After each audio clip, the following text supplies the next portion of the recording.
आज पर्युषण महापर्व का प्रथम दिवस। वैसे तो पर्युषण प्रतिवर्ष आते हैं और चले जाते हैं। प्रतिवर्ष हम आगम की वाचना श्रवण करते हैं, स्वाध्याय करते हैं। पर्युषण महापर्व, आज के इस पर्युषण महापर्व पर मन में एक भाव लेकर के आए कि जीवन ने एक और पर्युषण मनाने का अवसर दिया। ये पर्युषण जो आत्मा की जागृति हेतु, आत्मा के कल्याण हेतु, जिस प्रकार से आप अपने घर में सफाई करते हैं ना, वैसे तो प्रतिदिन करते हैं, परंतु जब त्योहार आते हैं तो थोड़ा और अच्छे से करते हैं। मेहमान आना हो तो और सफाई, और दीपावली का महापर्व आता है तो फिर तो घर का कोना कोना। उसी प्रकार से वैसे तो आत्म आलोचना प्रतिदिन होनी चाहिए, परंतु जब कभी कभी जैसे मेहमान आते हैं तो जैसे पक्षी प्रतिक्रमण है, चातुर्मासी प्रतिक्रमण है, जब ये अवसर आए तब भी क्या कर लेनी चाहिए? आत्मा की सफाई कर लेनी चाहिए। परंतु पर्युषण महापर्व जब आते हैं तो वो दीपावली की भांति है, जिसमें मन का प्रत्येक कोना साफ होना चाहिए, स्वच्छ होना चाहिए। संवत्सरी महापर्व सबसे बड़ा पर्व है हमारा, और उससे पहले की जो तैयारी है वो पर्युषण है। संवत्सरी महापर्व पर सबसे बड़ी आलोचना होती है, प्रतिक्रमण होता है, उपवास त्याग आदि किया जाता है। परंतु पर्युषण कब से प्रारंभ हो जाते हैं? उससे पहले ही शुरू हो जाते हैं। तो सफाई करनी है। किसकी सफाई करनी है? आत्मा की सफाई करनी है। अपने जिन दोषों पर हमने पूरे वर्ष ध्यान नहीं दिया, अपने जिन भूलों पर हमने पूरे वर्ष विचार नहीं किया, अब पर्युषण महापर्व के दिनों में कुछ दिनों के लिए समस्त सांसारिक कार्यों को छोड़ करके, समस्त सांसारिक व्यापारों को छोड़ करके हम किसमें लगे? धर्म आराधन में लगे। जैसे शरीर को चलाने के लिए भोजन की आवश्यकता होती है, ठीक उसी प्रकार से आत्मा को भी स्वस्थ रखने के लिए धर्म की आवश्यकता होती है। जो कभी धर्म ध्यान नहीं करते वो भी पर्युषण महापर्व के दिनों में धर्म आराधन कर लेते हैं, तपस्या कर लेते हैं, कुछ ना कुछ त्याग कर लेते हैं। तो ये अवसर है, बड़ा सुंदर अवसर, और ये परंपरा है कि इस पर्युषण महापर्व के दिनों में अधिक से अधिक जप और तप किया जाए, क्योंकि हमें अपना अधिकांश समय किसमें लगाना है? आत्मा के कल्याण में। तो परंपरा बनाई गई, कुछ नियम बनाए गए, उनका पालन किया जाने लगा, जिनमें से एक परंपरा कि स्थानकों के अंदर पर्युषण महापर्व के दिनों में महामंत्र नवकार का लगातार जाप हो। और देखिए कितनी सुंदर परंपरा है।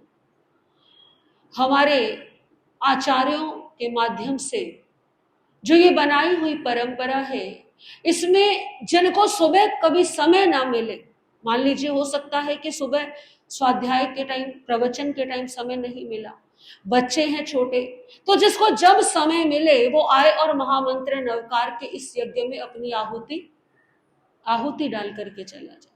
यानी आत्म कल्याण का कितना बड़ा माध्यम है कि हर समय जाप चल रहा है, जिस मर्जी समय अपने अपने समय वैसे लिखवा करके रखते हैं सभी, परंतु जिन्होंने समय नहीं लिखवाया वे भी कभी भी आकर के माला जाप कर सकते हैं। दूसरी परंपरा कि पर्युषण महापर्व के दिनों में श्रीमद् अंकृत दशांक सूत्र की वाचना श्रवण की जाए। अंकृत दशांक सूत्र जो कि हमारे 32 आगमों में से 8वां अंग है। भगवान महावीर ने अपने शिष्य आर्य सुधर्मा स्वामी को जो ज्ञान दिया, आर्य श्री सुधर्मा स्वामी ने अपने शिष्य जम्बू स्वामी को ज्ञान दिया, और इस आगम के अंदर 90 महान आत्माओं का जीवन वृतांत आता है। एक से एक बढ़कर के जप तप करने वाले, एक से बढ़कर एक ज्ञानी समताधारी साधकों का वर्णन इस आगम के अंदर आता है। यही आगम क्यों? इसका कारण है इन साधकों को जिनका वर्णन इस आगम के अंदर आता है, उन सभी साधकों ने अपने समस्त कर्मों की निर्जरा उसी भव में अंतकृत दशांग, यानी कि उसी भव में अपने कर्मों का अंत करके अपने श्वासोच्छ्वास के साथ में केवल ज्ञान केवल दर्शन को प्राप्त किया और साथ ही साथ वे मोक्ष में जा विराजे। तो उनकी उस उत्कृष्ट करनी से, उनकी उस उत्कृष्ट चर्या से, उस उत्कृष्ट त्याग से, उस उत्कृष्ट समता से हमारी आत्मा को भी बल मिले। हम ये चिंतन करें कि हमारे जीवन में आने वाले कष्ट तो कुछ भी नहीं है।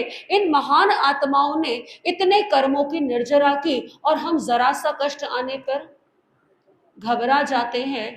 और आप जब अंक दशांक सूत्र की वाचना श्रवण करेंगे तो आप पाएंगे कि जैसे जैसे एक एक वर्ग आगे बढ़ते गए, ऐसा लगता है कि एक से एक उत्कृष्ट साधक और साधिकाएं, उनका वर्णन इस आगम में आता है।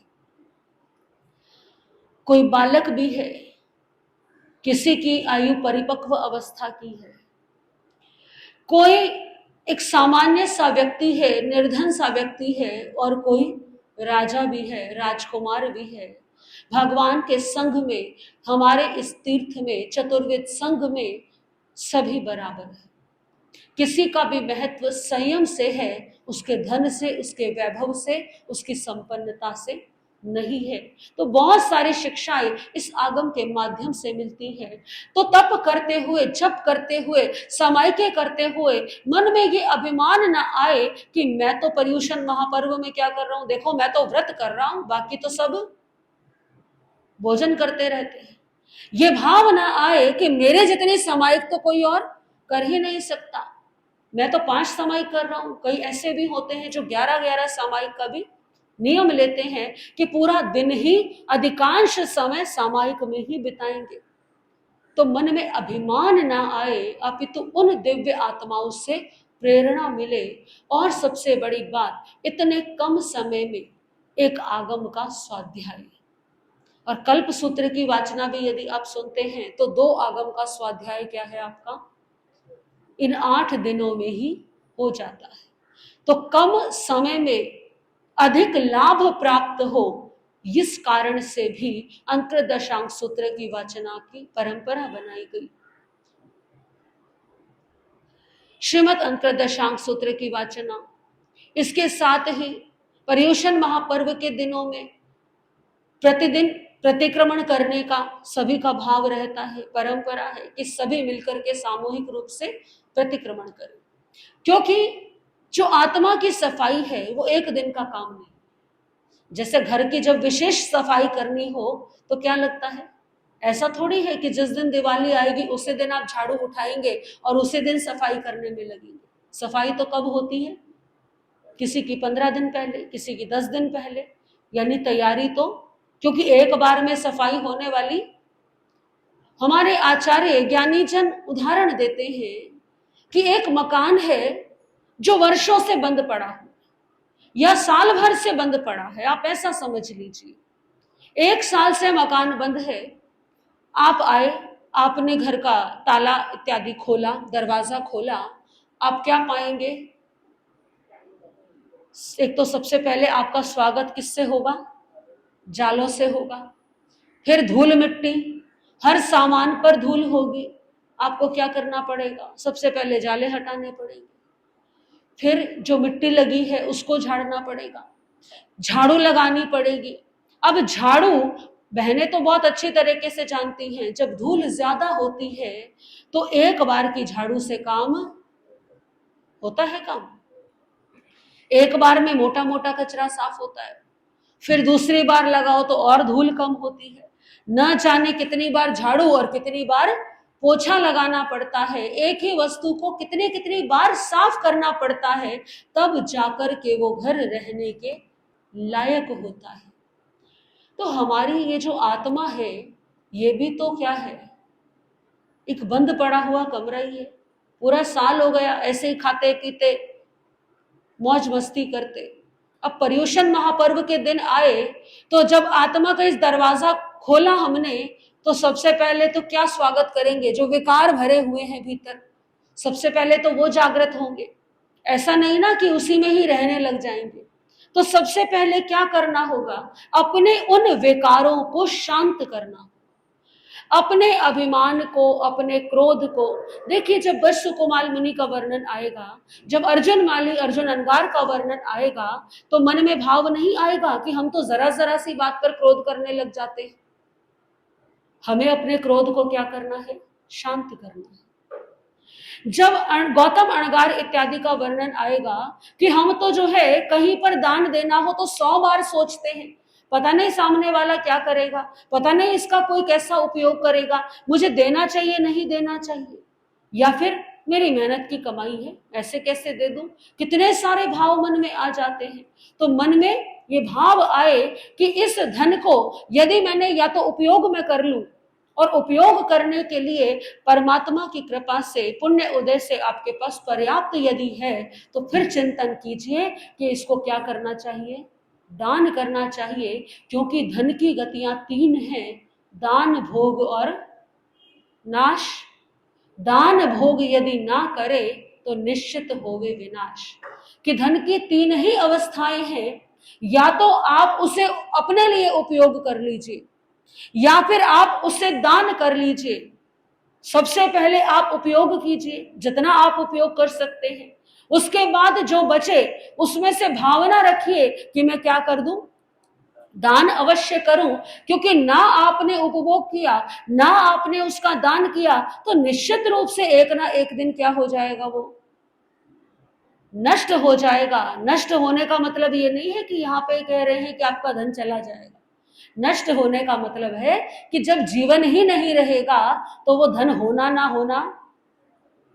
जब आंखें बंद हो गई, एक आदमी ने कमाए मेहनत कर करके 50 करोड़ 100 करोड़ कमा करके इकट्ठे करता रहा, कितना उपयोग कर लेगा एक जीवन में?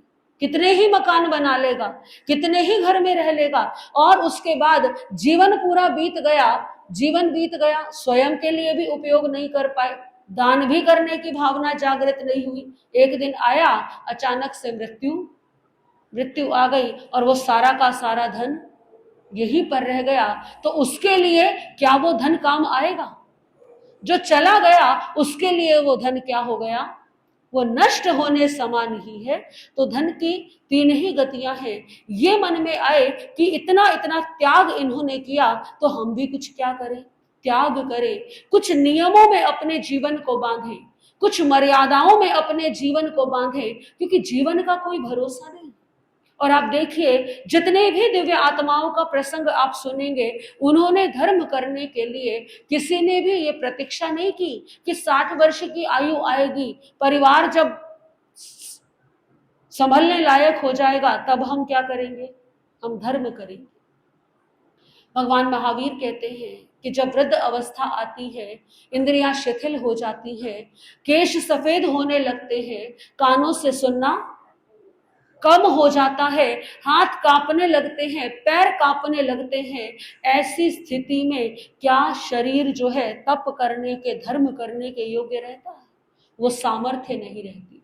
तो जब तक शरीर में बल है, जब तक युवा अवस्था है, जब तक आपसे तपस्या हो पा रही है, तब तक अपने जीवन में त्याग, तप, जप की आराधना अवश्य करें। समय का इंतजार ना करें, क्योंकि समय कभी किसी के लिए रुकता जरूरी नहीं है कि वृद्ध अवस्था आए ही, जरूरी नहीं है कि वृद्ध अवस्था आने पे शरीर सामर्थ्यवान बना रहे।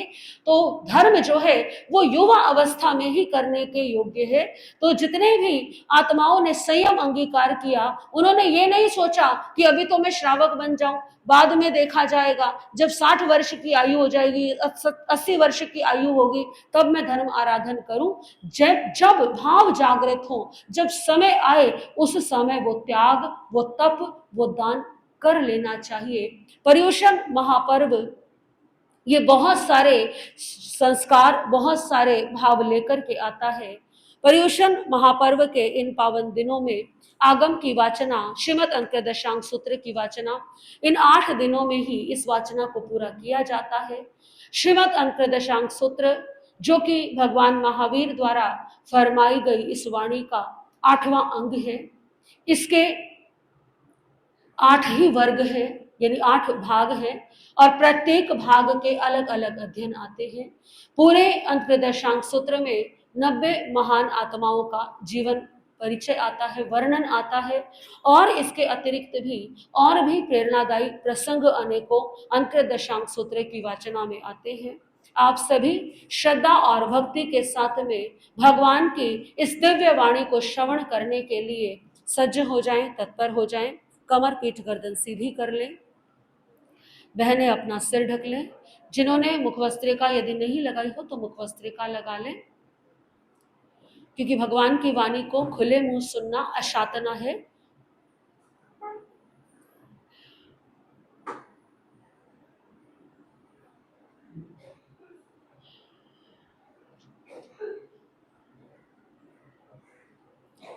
वाचना प्रारंभ हो उससे पूर्व 2 पंक्तियां जिनवानी की स्तुति में सभी साथ मिलकर के श्रद्धा और भक्ति के साथ गुनगुनाएंगे।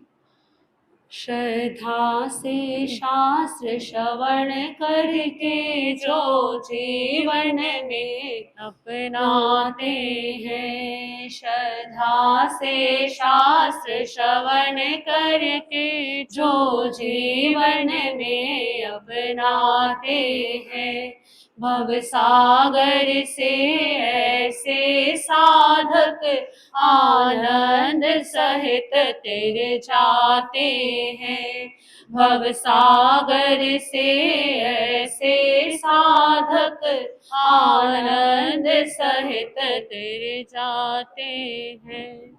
ये महावीर की वाणी है, द्वादश अंगी कहलाती है। ये महावीर की वाणी है, द्वादश अंगी कहलाती है। इसकी स्वाध्याय सभी कर्मों का कलिमल दूर हटाती है। ये शास्त्र आत्मा को निर्मल करने का अवसर लाते हैं। ये शास्त्र आत्मा को निर्मल करने का अवसर लाते हैं। भव सागर से ऐसे साधक आनंद सहित तिर जाते हैं। तप जप की ज्योति जगाए हम, पर्युषण का अभिनंदन है। तप जप की ज्योति जगाए हम, पर्युषण का अभिनंदन है। हम सुने अंत कृत दशांग सूत्र, 90 जीवों का वर्णन है। हम सुने अंत कृत दशा सूत्र, 90 जीवों का वर्णन है। उज्ज्वल यश जग में लहराता हम ये भूल न पाते हैं। उज्ज्वल यश जग में लहराता हम ये भूल न पाते हैं। श्रद्धा से शास्त्र श्रवण करके जो जीवन में अपनाते हैं, भव सागर से ऐसे साधक आनंद सहित तिर जाते हैं। भव सागर से ऐसे साधक आनंद सहित तिर जाते हैं। श्रद्धा से शास्त्र श्रवण करके जो जीवन में अपनाते हैं। बोलिए भगवान महावीर स्वामी की, आर्य श्री सुधर्मा स्वामी की, आर्य श्री जम्बू स्वामी की। श्रीमद् अंक दशांक सूत्र की वाचना आपके समक्ष प्रारंभ की जा रही है। श्रीमद् अंक दशांक सूत्र की वाचना करने से पूर्व शासनेश प्रभु महावीर के चरणों में कोटि कोटि कोटि कोटि नमन। आर्य श्री सुधर्मा स्वामी, आर्य श्री जम्बू स्वामी और लोक के सभी साधु साध्वी भगवंतों के चरणों में कोटि कोटि वंदन नमन। श्री अंक दशांक सूत्र प्रथम वर्ग। तेनम कालेनम तेनम समयनम चंपा नामम नैरी होथा वर्णो तथनम चंपाए नैरिये उत्तर पुरथि में दिसी भाई एथनम पूर्ण बद्धे नामम चाहिए होथा वनसंडे वर्णो तीसेनम चंपाए नैरिये कोणीय नामम राया होथा महयाहिम वंत वर्णो तेनम कालेनम तेनम समयनम अज सुहम्य थेरे जाओ पंचेहिम अणगार सहिम सदिंग सम परिवुडे पोवाणोपवें चरमाणे गामाणो कामम वैजमाणे सुहं सुहेणम विहरमाणे जेने जब चंपा नैरी जेने पूर्ण बद्धे चाहिए तेने समोसरिये परिसा निगया जाओ परिसा परि गया तेनम कालेनम तेनम समयनम अज सोमस्य अंतेवासी अज जम्बू जाओ पजु वसमाणे एवं वयासी जैनम भंते समणेनम भगवया महावीरेणम आय गरेणम जाओ संपत्तेनम सतमस्य अंगस्य उवासक दसाणम अय मठ्ठे पणत्ते अठमस्य नम भंते अंगस्य अंतगढ़ दसाणम समणेनम जाओ संपत्तेनम के अट्ठे पणत्ते। श्रीमद् अंक दशांक सूत्र के प्रथम वर्ग की वाचना यहाँ से अर्थ सहित प्रारंभ होती है। प्रथम पंचम आर्य के प्रारंभ में भगवान महावीर स्वामी के प्रथम पट्टाधीश आर्य श्री सुधर्मा स्वामी के समय चंपा नाम की एक नगरी थी जो बड़ी सुंदर और मनोहर थी। इस नगरी के उत्तर और पूर्व दिशा के मध्य ठीक ईशान कोण में पूर्णभद्र नाम का एक मनोहर उपवन विविध प्रकार के वृक्षों से सुशोभित था। उस चंपा नगरी में उस समय कोणिक नाम के एक राजा राज्य करते थे। वे अपने समय के एक बहुत ही बड़े राजा थे। अपने राज्य कार्य का संचालन वे न्याय, नियम और नीति के अनुसार करते थे। उस समय स्थविर आर्य श्री सुधर्मा स्वामी अपने 500 शिष्य परिवार के साथ नियमानुसार एक गांव से दूसरे गांव में सुखपूर्वक विहार करते हुए चंपा नगरी के पूर्णभद्र उद्यान में पधारे। आर्य श्री सुधर्मा स्वामी के पदार्पण का शुभ संदेश पाकर के नगर के निवासी उनकी वाणी को श्रवण करने के लिए उपस्थित होने लगे। प्रवचन हुआ। आर्य श्री सुधर्मा स्वामी ने धर्म का उपदेश दिया, धर्म की विवेचना की, जिसको सुनकर के श्रोता समाज मुग्ध हुआ। प्रवचन पूरा होने के पश्चात जनता अपने अपने घरों की ओर लौट गई। उस समय सभी के जाने के पश्चात आर्य श्री सुधर्मा स्वामी के शिष्य श्री जम्बू स्वामी ने अपने गुरु की सेवा में विनय भक्ति पूर्वक निवेदन करते हुए कहा, हे भगवान, धर्म का उत्थान करने वाले भगवान महावीर स्वामी ने जो कि मुक्ति में पधार गए हैं, उन्होंने 7वें अंग उपासक दशांग में जो भाव फरमाया वे मैंने आपके श्रीमुख से श्रवण किया, किंतु 8वां अंग जो अंतगढ़ दशा है उसका क्या तात्पर्य है, उसमें किन किन बातों का वर्णन किया गया है, वो कृपा कर मुझे फरमाएं। आर्य श्री सुधर्मा स्वामी अपने शिष्य मंडली के साथ विचरण कर रहे थे और विचरण करते करते वे कहां पधारे? चंपा नाम की नगरी में। ये चंपा नगरी जहां पर कोणिक राजा का राज्य था। कोणिक आप सभी ने सुना ही है पूर्व में भी गुरु भगवंतों के मुख से कि कोणिक राजा श्रेणिक और महारानी चेलना का पुत्र था। कोणिक वही था जिसके साथ राजा श्रेणिक की मृत्यु भी जुड़ी हुई थी। तो कोणिक ने अपने पिता की मृत्यु के पश्चात अपनी राजगृही नगरी का त्याग करके चंपा नाम की नगरी बसाई और वहां पर आकर के वो राज्य करने लगा। जिस समय की ये घटना है, जिस समय आर्य श्री सुधर्मा स्वामी और आर्य जम्बू स्वामी की ये चर्चा चल रही है, वो समय है पंचम आर्य के प्रारंभ का। इस समय तक राजा श्रेणिक भी मृत्यु को प्राप्त कर चुके हैं। कोणिक ने नवीन नगर बसा लिया है और भगवान महावीर भी निर्वाण को प्राप्त हो चुके हैं। भगवान महावीर के निर्वाण के पश्चात आर्य श्री सुधर्मा स्वामी ने, जो कि भगवान महावीर के 5वें गणधर थे, अब वो भगवान महावीर के पाठ पर आचार्य के रूप में विराजमान है, क्योंकि तीर्थंकर के निर्वाण के पश्चात ये परंपरा है कि कोई ना कोई उनके संघ का नेतृत्व करने के लिए पाठ पर विराजमान होता है। तो उस समय जो गणधर होते हैं, जिन्हें केवल ज्ञान नहीं हुआ होता, केवल वही इस पाठ पर विराजमान हो सकते हैं। और भगवान महावीर के समक्ष ही बाकी अन्य गणधरों का निर्वाण हो गया था। गौतम स्वामी को भी भगवान के निर्वाण होते ही केवल ज्ञान की प्राप्ति हो गई थी। और केवल ज्ञानी कभी भी छद्मस्तों को संभालने के लिए आचार्य के पाठ पर बैठता नहीं है, क्योंकि केवल ज्ञानी का पद जो है वो आचार्य से ऊपर होता है। केवल ज्ञानी अरिहंत के पद में आते हैं। जब तक शरीर है तब तक वो क्या होते हैं? अरिहंत होते हैं। और आयुष्य पूर्ण होने के साथ ही वे सिद्ध हो जाते हैं। तो आचार्य कौन बन सकता है? जो छद्मस्त अवस्था में हो और सर्वथा योग्य हो। आर्य श्री सुधर्मा स्वामी को उस समय तक केवल ज्ञान की प्राप्ति नहीं हुई थी। बाकी अन्य गणधरों में से केवल वही थे जिन्हें इस समय जो उपस्थित भी थे और जिन्हें आचार्य बनाया गया। तो आचार्य बनकर के भगवान के प्रथम पट्टाधीश के रूप में उन्होंने भगवान के धर्म संघ का नेतृत्व किया, संचालन किया। अपने शिष्य मंडली के साथ में वो विचरण करते थे। आर्य श्री जम्बू स्वामी ने भगवान महावीर ने जो फरमाया उसकी देशना, उसकी वाचना वो लेते रहते थे।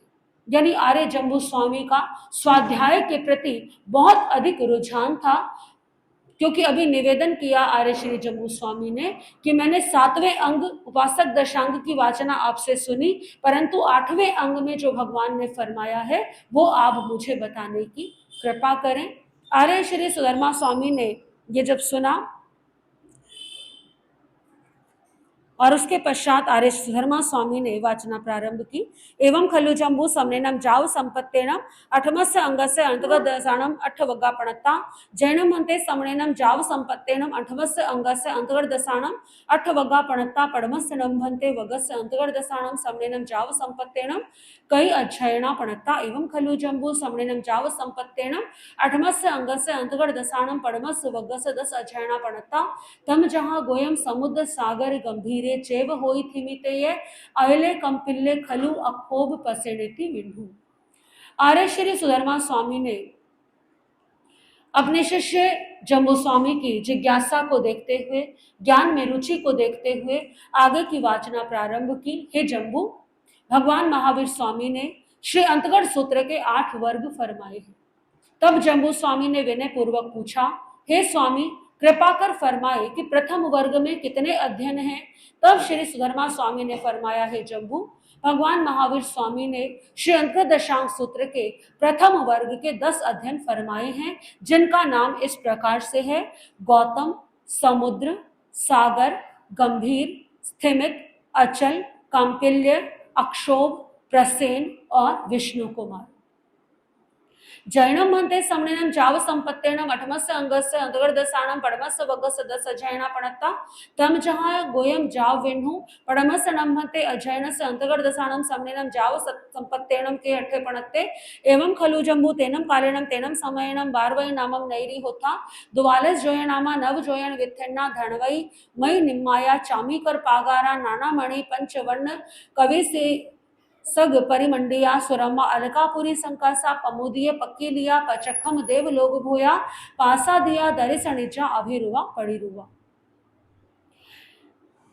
जम्बू स्वामी ने पुनः निवेदन किया, है भगवान महावीर स्वामी ने प्रथम वर्ग के गौतम, विष्णु आदि नाम वाले ये जो 10 अध्ययन फरमाए हैं, इनमें से प्रथम अध्ययन में भगवान ने क्या भाव फरमाया है, ये कृपा करके कहिए। आर्य श्री सुधर्मा स्वामी ने अब प्रथम वर्ग के प्रथम अध्ययन की वाचना प्रारंभ की। हे जम्बू, चौथे आर्य में अरिहंत अरिष्णेमी भगवान के समय में द्वारिका नाम की एक सुंदर नगरी थी, जिसकी लंबाई 12 योजन और चौड़ाई 9 योजन की थी। यानी पंचम आर्य के प्रारंभ का समय है। और चंपा नगरी के उद्यान में बैठ करके आर्य श्री सुधर्मा स्वामी जम्बू स्वामी को ये वाचना दे रहे हैं और फरमाते हैं कि अब कौन सा समय की बात है, ये चौथे आर्य की बात है। कौन से तीर्थंकर का शासन? भगवान अरिष्ट नेमि का, क्योंकि अंतर्गत दशांग सूत्र में दोहे तीर्थंकरों के शासन काल का वर्णन आता है, अरहंत अरिष्ट नेमि भगवान के शासन काल का और भगवान महावीर के शासन काल का।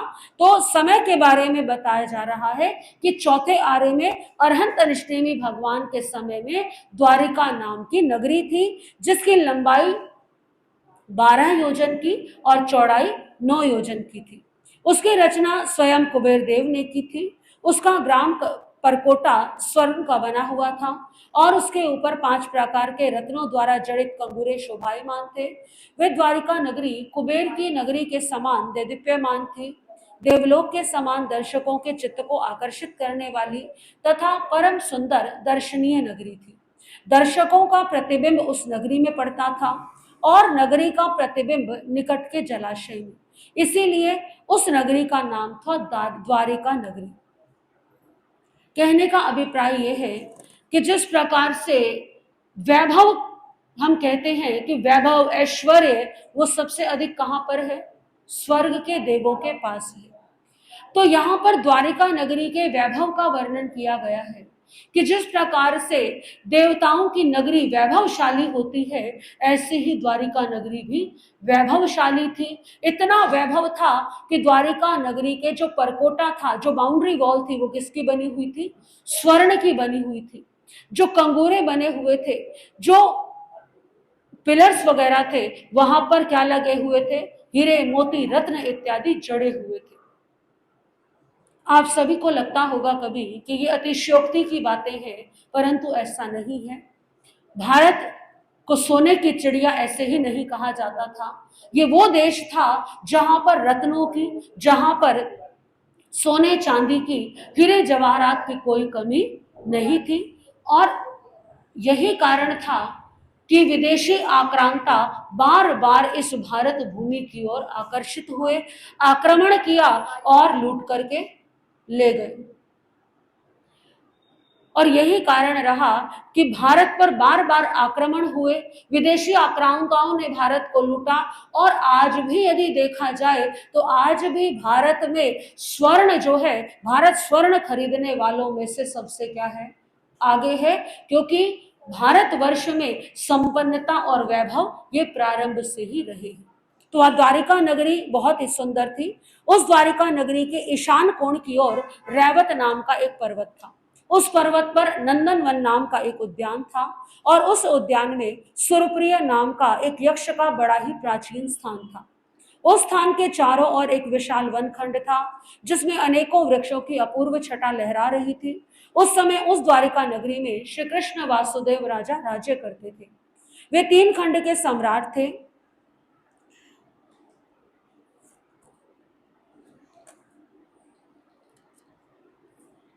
तीन खंड के सम्राट थे और उनके साथ ही वहां पर समुद्र विजय आदि एक दूसरे की परस्पर समता और स्नेह रखने वाले 10 राजा और भी थे।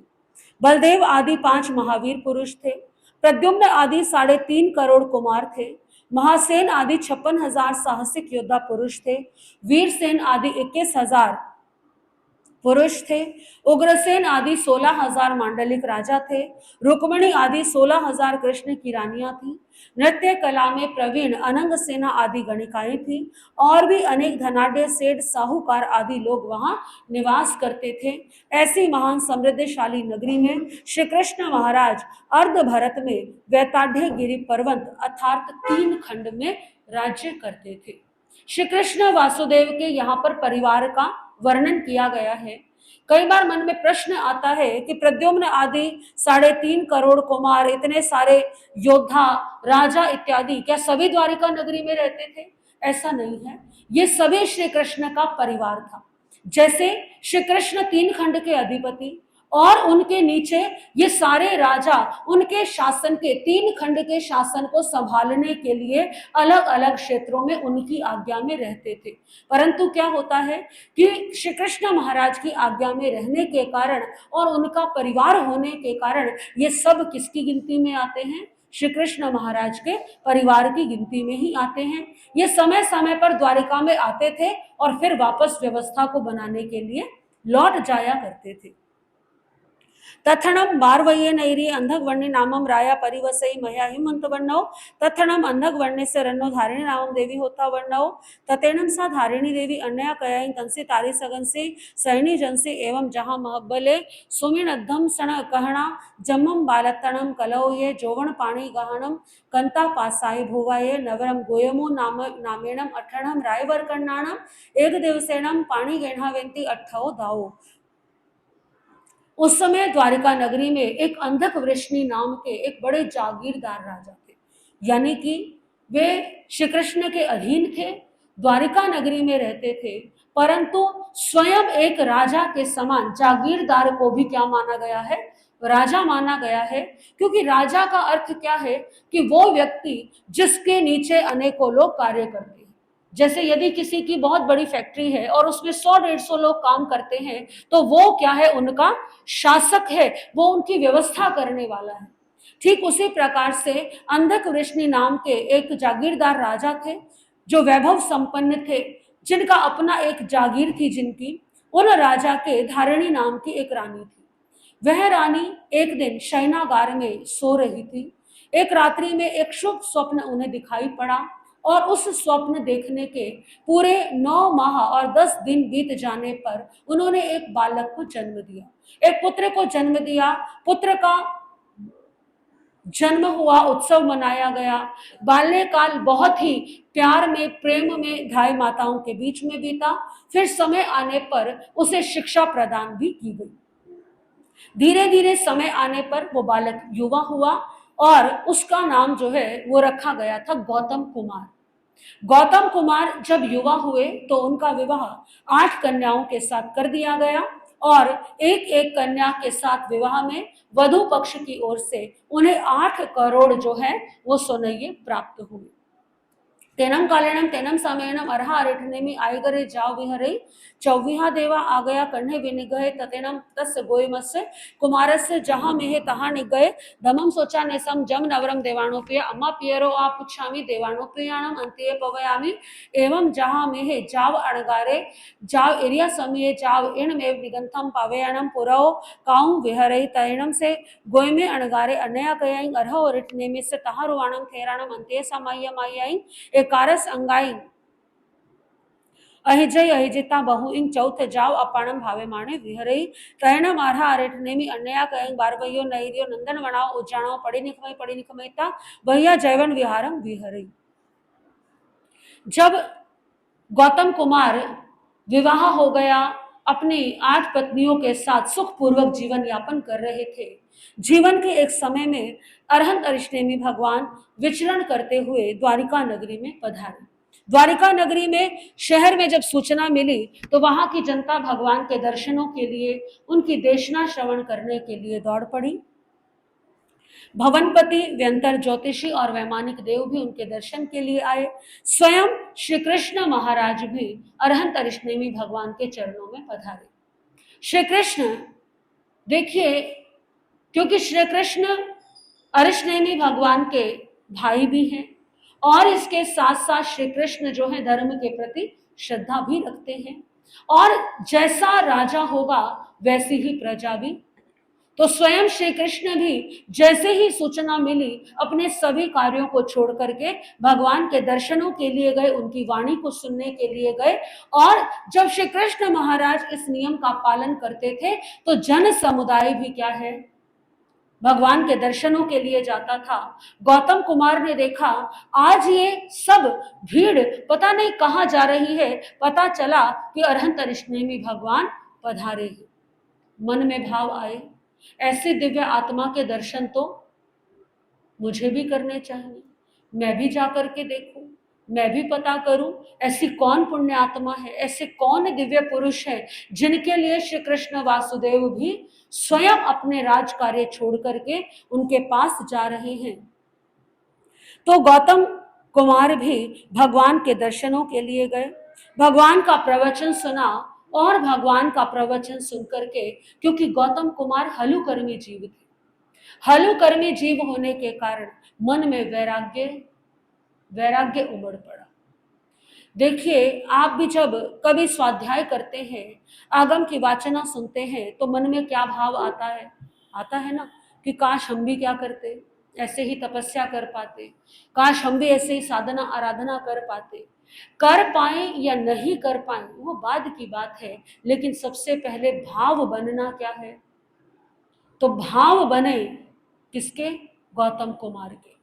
जब भाव बने, और हलुकर्मी जीव थे, आपके भी भाव बने होंगे, परंतु अभी कर्म ऐसे उदय में नहीं आए कि आप संसार को छोड़ सके, आप वो त्याग कर सके। लेकिन गौतम कुमार हलुकर्मी जीव थे, यानी कि ज्यादा भार कर्मों का उनके ऊपर नहीं था। मन में भाव आए, भाव बड़े मजबूत थे। प्रभु के चरणों में निवेदन किया, प्रभु मैं भी आपके चरणों में अपनी आत्मा का कल्याण करना चाहता हूं। भगवान तो क्या कहते, केवल ज्ञानी थे, सर्वज्ञ सर्वदर्शी थे, मन के भावों को जानने वाले, और किस आत्मा में कितना कितनी योग्यता है वो ये भी क्या है जान लेते थे। तो भगवान ने तो क्या कहा कि जैसा तुम्हें सुख हो वैसा करो और शुभ कार्य में विलंब मत करो। यानी एक तरह से भगवान ने क्या दे दी? स्वीकृति दे दी। और कोई कोई पुण्यात्मा ऐसी होती है जिन्हें प्रवचन सुनकर के वैराग्य हो जाता है। हमारे बड़ी साधु वंदना के रचयिता आचार्य श्री जयमल जी महाराज भी इसी श्रेणी के साधक थे। युवा अवस्था थी, परंतु एक प्रवचन सुना और वैराग्य वैराग्य हो गया। वैराग्य आना कोई बड़ी बात नहीं है, उस वैराग्य का मजबूत रहना बहुत बड़ी बात है।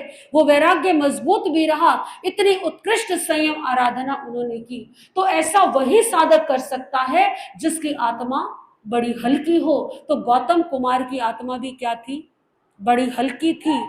एक कवि ने इस दृश्य को अपने भावों में पिरोया है कि वो क्या समय होगा, क्या दृश्य होगा कि एक प्रवचन सुना और क्या हो गया? वैराग्य हो गया। तो जब वाणी सुनी भगवान की, क्या प्रभाव होगा उस वाणी का, क्या प्रभाव होगा भगवान के आभा मंडल का, कि उस आभा मंडल में आते ही गौतम कुमार के जन्म जन्मांतर के कषाय विषय विकार सब शांत हो गए। तो एक कवि ने इस भाव को, इस दृश्य को संजोया है कुछ शब्दों में। आप सुनेंगे और मन में ध्यान करेंगे कि भगवान अरिष्ट नेमि का समोशरण लगा हुआ है।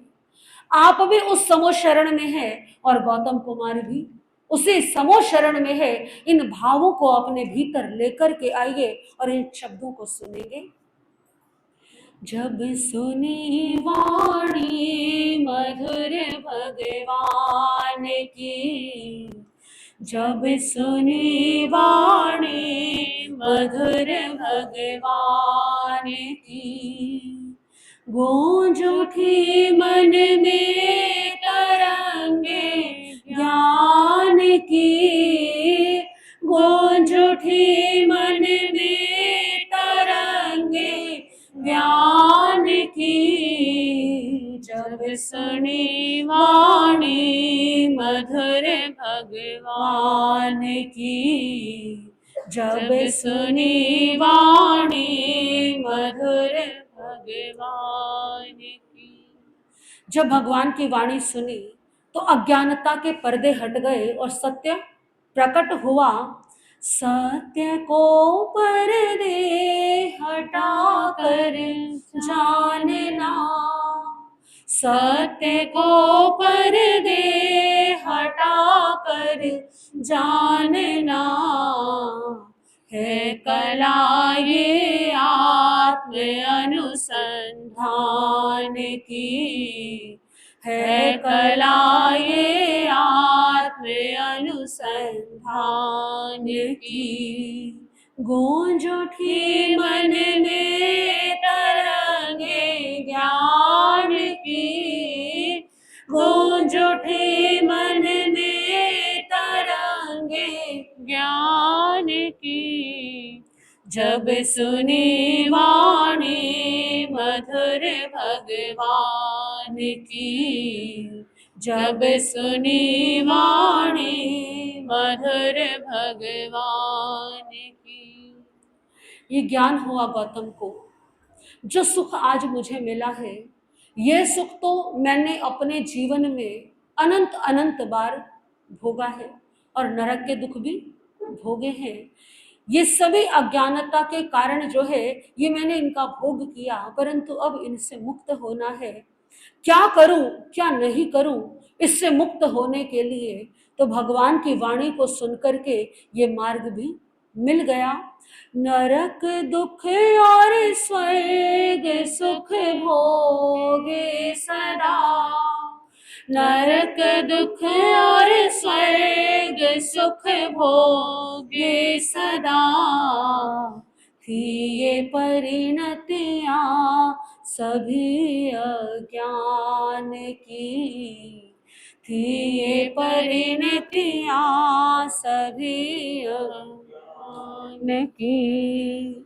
क्या करे क्या ना करे ठिठ का जहां, क्या करे क्या ना करे ठिठ का जहां, मुश्किलें प्रभु ने सभी आसान की, मुश्किलें प्रभु ने सभी आसान की।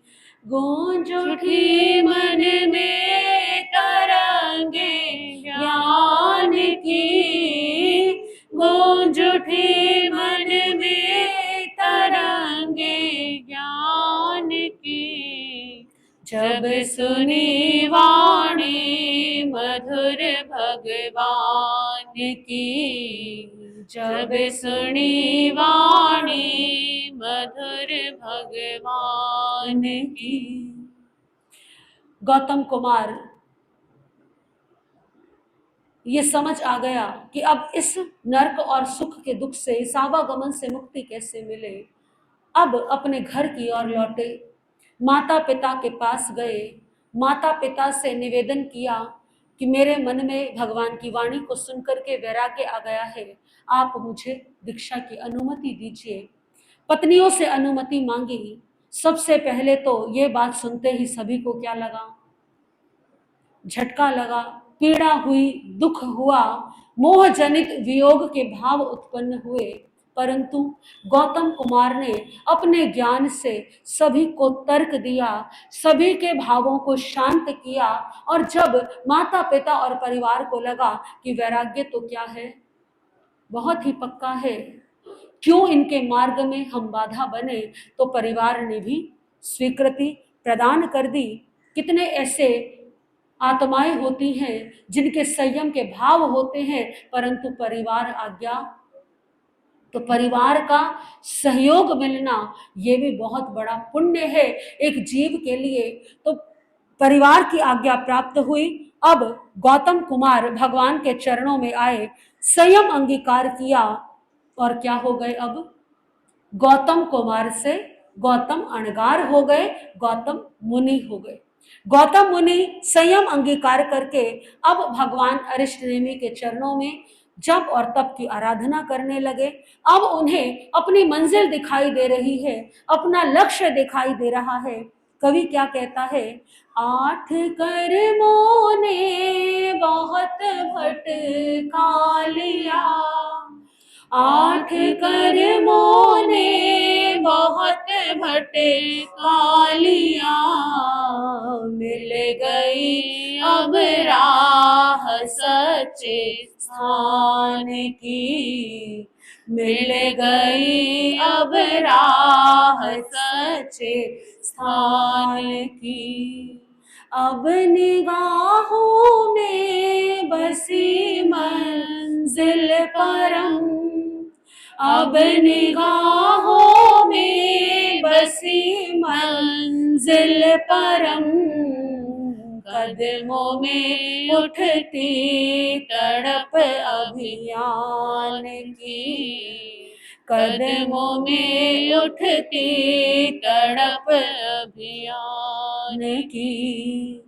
कह उठे गौतम कहो कैसे कहूँ, कह उठे गौतम कहो कैसे कहूँ, महिमा परंपार इस वरदान की, महिमा परंपार इस वरदान की। गूंज उठे मन में तरंगे ज्ञान की, गूंज उठे मन में तरंगे ज्ञान की। जब सुनी वाणी मधुर भगवान की, जब सुनी वाणी मधुर भगवान की। संयम अंगीकार कर लिया, गौतम मुनि बन गए। मुनि बन करके अब आंखों में एक ही मंजिल है, आत्म कल्याण को पाना है, आत्म कल्याण करना है, मुक्ति को पाना है। और इसी उद्देश्य को ध्यान में रखते हुए पल पल क्षण क्षण भगवान अरिष्टनेमि के चरणों में और जिन शासन के चरणों में वे समर्पित हो गए। ये संयम का मार्ग उनके लिए किसी वरदान से कम नहीं था। अहोभाव है मन में और साधु बनकर के अब एरिया समिति आदि 5 समिति 3 गुप्ती निर्ग्रंथ प्रवचन के अनुसार अपने जीवन की पालना करने लगे। अल्प समय में ही अरहंत अरिष्टनेमि भगवान के स्थविर मुनियों के पास उन्होंने सामायिक से लेकर के 11 अंग तक का ज्ञान प्राप्त किया और ज्ञान प्राप्त करने के साथ साथ उपवास, अनेकों प्रकार की अन्य तपश्चर्याएं भी की। भगवान अरिष्टनेमि धीरे धीरे समय बीता और एक दिन द्वारिका नगरी के नंदनवन उद्यान से विहार करते हुए, उपदेश देते हुए वो अन्यत्र पधार गए। यानी दीक्षा भी हो गई, ज्ञान ध्यान की आराधना करने लगे और भगवान अरिष्टनेमि के साथ अब वे विचरण कर रहे हैं। कैनम से गोय में अणगारे अन्या कयाई जेने अर्हा अरिष्टनेमि तेने उवागच्छेता अर्हम अरिष्टनेमिं तिकुतो अयाहीनम पयाहीनम करे करेता वंदे नमसे वंदिता नमसेता एवं वयासी इच्छामि नमन्ते तुभ्यहि अग्ननाय समाणे मास्यम विखु पडिमम औसम पज्यताणं विहरेतये एवं जहाँ खंदो तहाँ बारस विखु पडिमाओ फांसी फांसेता गुण रहिणम के तवो कमम तहे फांसे ही निरवशेषन जहाँ खंदो तहाँ चिंते तहाँ आपुच्छई तहाँ थेरे ही सदिंग से तुंजन दुरुहई मास्याय सलेहणाय बारस वरिसाई परिताय चाव सिद्धे। समय बीता जा रहा था।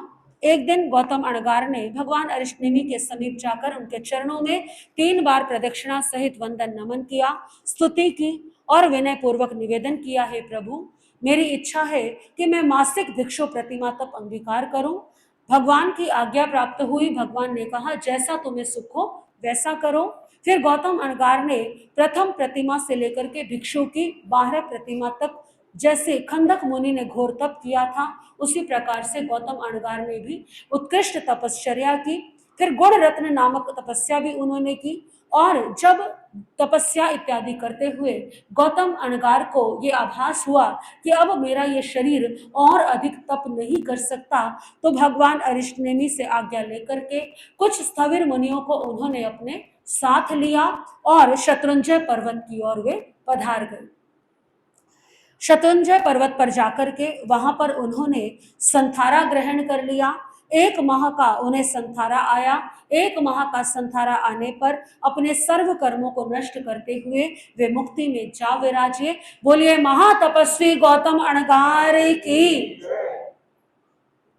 एवं खलु जम्बू समनेनम जाव संपत्तेनम 8 अंगस्य अंतर्गत दसाणम पड़मस वगस्य पड़म अध्ययनस्य अयमठ्य पणते एवं जहाँ गोय में तहाँ शेषा वर्णी पिया धारिणी माता समुद्रे गंभीरे थिमिये अरेले कंपिल्ले अखोबे पसे नई विन्हुए एगे एगमा पड़मो वगो 10 अध्ययना पणता। आर्य श्री सुधर्मा स्वामी कहने लगे, हे जम्बू, भगवान महावीर स्वामी ने अंतगर सूत्र के प्रथम वर्ग के प्रथम अध्याय में यही वर्णन किया है। दूसरे अध्ययन में समुद्र कुमार का, तीसरे अध्ययन में सागर कुमार, चौथे में गंभीर, 5वें में स्थिमित का, 6ठे में अचल का, 7वें में कांपिल्य का, 8वें में अक्षोभ का, 9वें में प्रसेन का और 10वें में विष्णु का वर्णन किया है। इन सभी की कथा, इन सभी का जन्म, इन सभी की दीक्षा और जो जीवन जितनी भी घटनाएं हैं जीवन की, संयम ग्रहण करना और तपश्चर्या इत्यादि, वे सभी गौतम कुमार की ही भांति थी। इन नवों के पिता का नाम वर्णी और माता का नाम धारिणी था। इस प्रकार से ये 10 कुमारों के नाम से ये 10 अध्ययन प्रथम वर्ग के अंतर्गत आते हैं। इस प्रकार से ये प्रथम वर्ग की वाचना यहाँ पर पूरी होती है। प्रथम वर्ग की वाचना आर्य श्री सुधर्मा स्वामी ने पूरी की और कहा कि जैसा भगवान महावीर ने फरमाया वैसा मैंने तुम्हें बताया है। बोलिए भगवान महावीर स्वामी की, आर्य श्री सुधर्मा स्वामी की, आर्य श्री जम्बू स्वामी की। प्रथम वर्ग की वाचना यहाँ पर पूरी हुई। गौतम अणगार का आपने वर्णन सुना।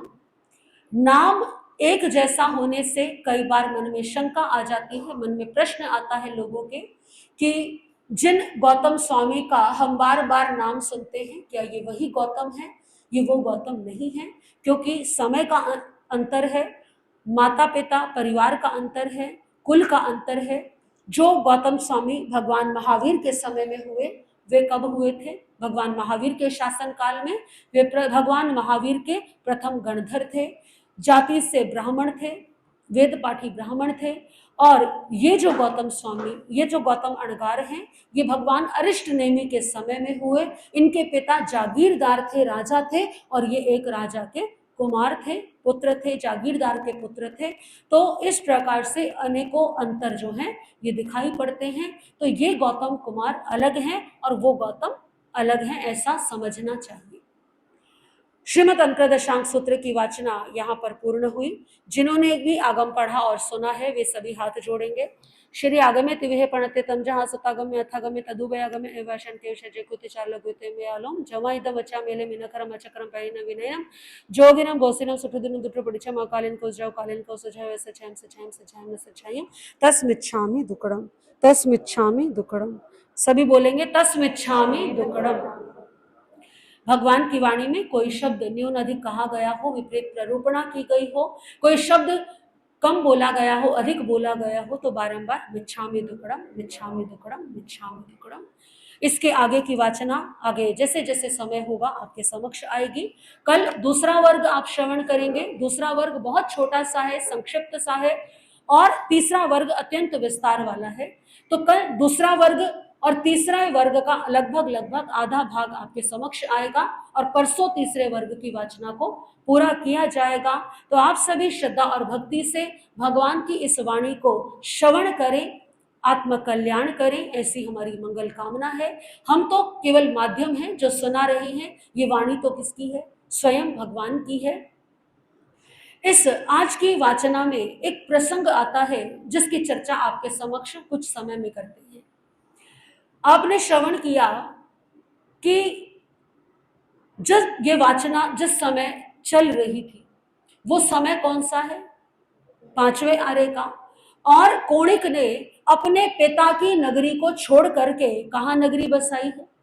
चंपा नाम की नगरी बसाई। इसके पीछे एक प्रसंग आता है जो कि श्रवण करने योग्य है। बहुत कुछ उस प्रसंग से शिक्षा हमें ग्रहण करने को मिलती है, तो उस प्रसंग की चर्चा अवश्य करेंगे। जिस समय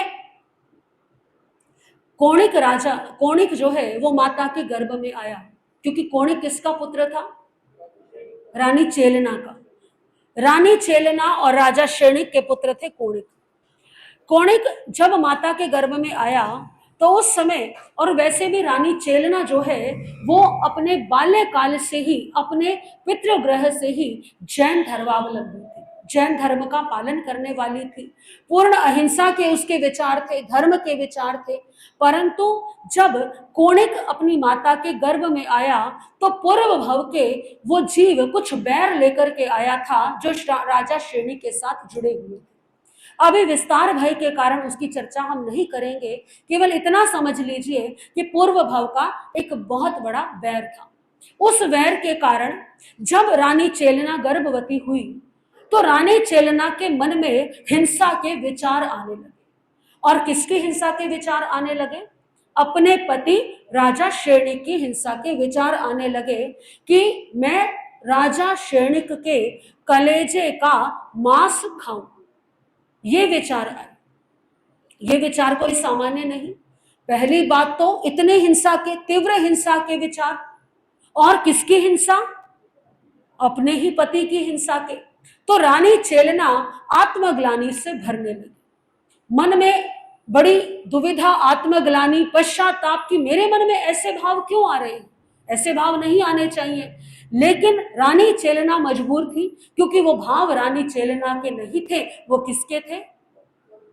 वो उस जीव के, उस गर्भस्थ शिशु के भाव थे। देखिए, एक गर्भस्थ शिशु अपने माता पर कितना प्रभाव डालता है, और एक माता भी अपने शिशु पर क्या प्रभाव डालती है। तो रानी चेलना इन विचारों को जो है दूर करने का प्रयास करने लगी, परंतु वो दोहद, वो भाव इतने प्रबल थे, इतने प्रबल थे कि रानी चेलना जो है उनका शरीर धीरे धीरे कमजोर पड़ने लगा। राजा शेणिक ने देखा, चिंता हुई राजा शेणिक को। ऐसे तो रानी चेलना जो है जीवित ही नहीं बचेंगी यदि यही अवस्था रही। पूछा चेलना से, चेलना ने मना कर दिया बताने से। अपने प्राणों की जब बात कही राजा शेणिक ने, तो लज्जित होते हुए रानी चेलना ने ये भाव बताए शेणिक को कि महाराज, मैं कैसे आपको ये बात बताऊं कि मेरे मन में ऐसे भाव आ रहे हैं। शेणिक ने सुना, और देखिए, एक पति के लिए कितना कठिन है ये बात सुनकर के शांत रहना कि पत्नी के मन में क्या इच्छा उत्पन्न हो रही है, कि पति के कलेजे का, यानी कि सीधे सीधे पति की मृत्यु क्या है। लेकिन राजा शेणिक ने क्रोध नहीं, क्योंकि वो जानते हैं ये समय का प्रभाव है, कोई बात नहीं, ये जो होने वाली संतान है ये भी हमारी ही है, इसकी इच्छा की पूर्ति करना भी हमारा ही कर्तव्य है। आप चिंता ना करो, कोई ना कोई उपाय खोजते हैं। सामान्य व्यक्ति होता कोई तो क्या होता? क्रोध आ जाता और चेलना को ही घर से बाहर, राज्य से बाहर। लेकिन नहीं, एक आदर्श पति कि नहीं, यदि मेरे पत्नी के मन में कोई भाव आया है तो उसको पूरा करना मेरा कर्तव्य बनता है। राजा शेणिक लौट आए, अभय कुमार से चर्चा की, क्या किया जाए, बड़ी विचित्र सी इच्छा है ये। अभय कुमार ने चिंतन किया, ये इच्छा किसकी है? आने वाले शिशु की है, माता चेलना की नहीं है। कोई बात नहीं, इस इच्छा को पूरा करना तो। अभय कुमार ने ऐसी व्यवस्था बनाई, एक भवन के अंदर रानी चेलना को खड़ा किया गया, ऊपर के जैसे ऊपर खड़ा कर दिया जाए, और नीचे जहां से रानी चेलना ये सब दृश्य देख रही थी, राजा शेणिक को लिटाया गया। उनके वक्ष स्थल पर, उनके हृदय पर कच्चा ताजा मांस मंगा करके वो रखा गया, और अभय कुमार ने ऐसा अभिनय किया कि वो मांस जो है वो अभी अभी कहां से निकाला जा रहा है, कलेजे को काट करके निकाला जा रहा है, ऐसा अभिनय किया। और वो मांस कहां पहुंचाया? रानी चेलना के पास। रानी चेलना ने आंसुओं से भरी हुई आंखों से, लज्जित होते हुए, पश्चाताप करते हुए उसे क्या कर लिया? ग्रहण कर लिया। अब रानी चेलना को तो क्या लग रहा है, उस जीव को क्या लग रहा है कि कलेजे का मांस मैंने खा लिया, शांत हो गए भाव। लेकिन वास्तव में वो कैसा था? वो राजा शेणिक को तो कोई हानि, लेकिन ऐसा अभिनय किया गया। राजा शेणिक भी कुछ समय बाद जो है रानी के समक्ष गए, दिखाया कि मैं बिल्कुल स्वस्थ हूं। अब रानी चेलना जो है वो अपना, रानी चेलना के मन में विचार आने लगा कि जिस बालक ने अपने पिता की मृत्यु के लिए पहले ही भाव ऐसे बनाने प्रारंभ कर दिए, न जाने उत्पन्न होने के बाद वो क्या करेगा। ऐसा विचार करके रानी चेलना ने अनेकों प्रयास किए कि ये बालक जन्म ही ना ले। लेकिन आप लोग कहते हैं ना, जाको राखे साइया मार सके ना कोई। जिस जीव का जितना आयुष्य है हमारा जैन धर्म कहता है आयुष्य की बात, कि जिसका जितना आयुष्य है उस आयुष्य को कोई कम ज्यादा कर नहीं सकता। तो आयुष्य प्रबल था, उस जीव को कुछ भी नहीं हुआ। जन्म का समय भी आ गया तो रानी चेलना ने योजना बनाई कि इस बालक के जन्म का पता किसको ना लगे, राजा को ना लगे, और मैं क्या कह दूंगी कि मृत शिशु का जन्म हुआ है और जन्म लेते ही इसको यहां से दूर भेज दूंगी, बाहर कर दूंगी, ताकि कोई भी मेरे पति को हानि ना हो। ये तो पितृहंता बनेगा। रानी चेलना का मन ये जान चुका था, ये क्या बनेगा, पितृहंता बनेगा। रानी चेलना ने राजा को समाचार नहीं भिजवाए, गुप्त रूप से प्रसव का समय आया, पुत्र को जन्म दिया विश्वस्त दासी के साथ में, और जैसे ही जन्म हुआ दासी को कहा कि इसको लेकर के जाओ और इसको यहाँ नगर से बाहर भेजने की व्यवस्था कर दो, इसको यहाँ पे मुझे नहीं रखना। राजा पूछेंगे तो क्या कहेंगे, राजा पूछेंगे तो कह देंगे कि मृत शिशु का क्या हुआ था, जन्म हुआ था। अब मनुष्य ना जाने कितने कितनी योजनाएं बनाता है, परंतु होता वही है जो होना है, जो कर्मों में लिखा है। दासी जो है एक कपड़े में लपेट करके चुपचाप चली, अब विश्वस्त दासी है जो हर समय चेलना के साथ रहती है, क्योंकि ये कार्य किसी और को सौंपा नहीं जा सकता। तो वो दासी उस शिशु को लेकर के चलने लगी। संयोग से जब वो जा रही थी, महल से बाहर निकली ही थी, कुछ ही दूरी पर गई थी, राजा श्रेणिक भी वहां से आने लगे। राजा श्रेणिक की सवारी को देखा। अब राजा श्रेणिक ने यदि मुझे देख लिया तो क्या होगा, एक काम करती हूं, इस बालक को तो यहीं पर ही कहीं छोड़ देती हूं, मेरी गोद में देख लिया तो क्या होगा, पहचान लेंगे, क्या करूं क्या करूं समझ नहीं आ रहा, कोई देख ना ले। इधर उधर दृष्टि दौड़ाई, एक कूड़े का ढेर लगा हुआ था। दासी ने क्या किया, और कोई स्थान समझ नहीं आया, कोई देख भी नहीं रहा था उधर, और उस दासी ने उस शिशु को क्या किया, उस कूड़े के ढेर पर छोड़ दिया। वापस लौट आई, जैसे ही कुछ दूरी पर पहुंची, राजा श्रेणी की सवारी नजदीक आ गई। राजा ने देख लिया ये कौन सी दासी है जो हर समय चेलना रानी के साथ रहती है, ये यहाँ कैसे, इसको तो कहाँ होना चाहिए था, ऐसे समय में महारानी के पास होना चाहिए था, न जाने कब आवश्यकता पड़ जाए। राजा ने पकड़ा, पूछा कि तुम इस समय यहाँ कैसे, महाराज बस ऐसे ही टहलते हुए यहाँ आई थी। ऐसी स्थिति में रानी चेलना को छोड़ करके तुम यहाँ टहल रही हो, कोई सामान्य बात तो। और दासी के चेहरे पर डर के भय के भाव आ गए, और राजा ने उन भावों को पहचान लिया, दासी को भय दिखाया। दासी ने कहा अभय दान दे महाराज, मैं तो क्या करने आई थी, बता दी सारी बात। राजा श्रेणिक ने सुना, मेरे पुत्र को, मेरी संतान को कहां डाला गया है, तो ऐसा नहीं कि सैनिकों को आदेश दिया कि जाओ उठा करके लेकर के आओ, तुरंत दौड़ते हुए गए और उस शिशु को उस कूड़े के ढेर से उठा करके हृदय से लगा लिया, महलों में आ गए। चेलना महारानी को बहुत कुछ कहा, आदेश दिया चेलना को, अब इस शिशु का पालन पोषण तुम नहीं करोगे, इसका पालन पोषण कौन करेगा, मैं करूंगा, मैं इसको पालूंगा, मुझे विश्वास नहीं तुम कल को फिर इसे कहीं भिजवा सकती हो, मुझसे दूर कर सकती हो, जैसा भी है किसका पुत्र है, मेरा अपना पुत्र है। राजा श्रेणिक ने उसे गले से लगाया, महलों में लेकर के आए, साफ सफाई की। उस समय जब वो कूड़े के ढेर पर दासी ने डाला था तो एक मुर्गा वहां पर आ गया, और नवजात शिशु कैसा होता है, एक मांस के पिंड के बाद, एक मुर्गे ने जो उंगली थी उस छोटी उंगली पर क्या कर लिया था, काट लिया था, मुर्गे ने उंगली पर काट लिया।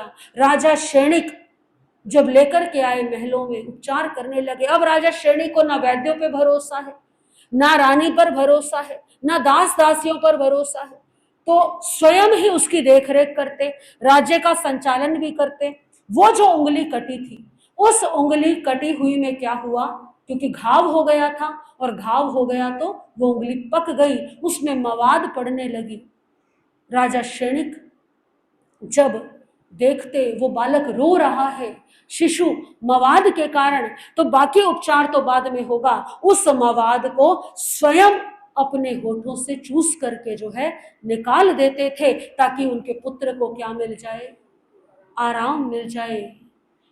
एक माँ के लिए भी एक संतान का पालन करना कितना कठिन है, और राजा श्रेणिक ने राजा होते हुए भी, राज्य का संचालन, राज्य की जिम्मेदारी होते हुए भी अपने उस पुत्र का पालन पोषण किया। नाम रखा गया कोणिक, क्योंकि छोटी उंगली क्या कर दी थी, मुर्गे ने काट ली थी, इसलिए कोणिक नाम रखा गया। कोणिक धीरे धीरे बड़ा हुआ, युवा हुआ, और देखिए पूर्व भव का जो बैर था वो फिर दोबारा अंगड़ाइयां लेने लगा। कोणिक के मन में क्या भाव आने लगे, राजा श्रेणिक तो बूढ़े हो गए हैं, राज्य छोड़ते नहीं है, मुझे युवराज तो बना रखा है, लेकिन ना जाने में कब राजा बनूंगा। और मन में क्योंकि बैर का भाव था, पूर्व जन्म का बैर था, तो जिस पिता के उपकारों को मानना चाहिए था, उसी की पिता के प्रति कैसे भाव आ गए, क्यों ना मैं इस पिता को क्या कर लूं, बंदी बना लूं। और राजा को और युवराज कोणिक ने अपने 10 भाई जो विमाताओं के पुत्र थे, काल कुमार इत्यादि को अपने पक्ष में कर करके, अपने पक्ष में करने के पश्चात अपने ही पिता को कैद कर लिया और स्वयं सिंहासन पर बैठ गया।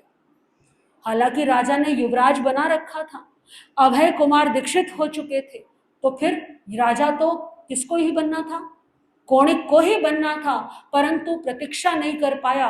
और जब पिता को बंदी बना लिया, रानी चेलना ने कहा कि अपने पिता को छोड़ दो, तो कहता है कि मैं उन्हें नहीं छोड़ूंगा।